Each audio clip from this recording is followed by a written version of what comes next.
That's such a great question. Yeah, I am a Christ follower and I have been since a young age. So there were certain scriptures that it was almost like a proving ground. When I would read them, I would go, okay, am I doing that, or is this fruit, like, is this showing in my life? And if not, why not?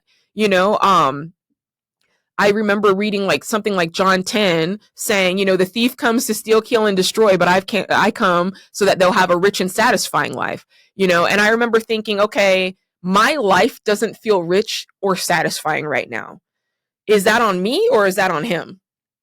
Right. And so that's the question. And I realized, no, that's on me. If he's saying, like, this is what I'd like for you to have, maybe I'm doing something that's standing in the way of that. And in this case, yeah, it was my debt. Like, it was those choices. My husband and I chose to go into debt. And so knowing what the promise was made it make more sense to go after it. Does that make sense? So in that way, scripture kind of played the role of defining what my life was supposed to look like. And then I could look at my life and go, well, how do I get in alignment with that? Because that sounds wonderful.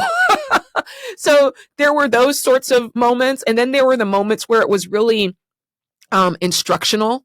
Like I said before, it's so easy to look around and say, I'm not where I should be. I look at social media and people are buying houses. I go to work and the women my age are having babies.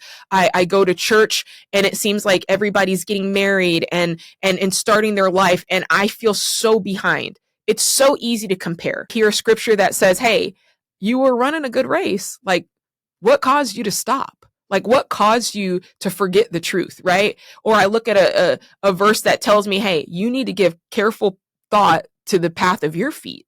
You're over here looking at everybody else. You need to look at your feet, ma'am. And so those were kind of instructional moments of, okay, I'm spending too much time comparing myself. And so scripture is so helpful.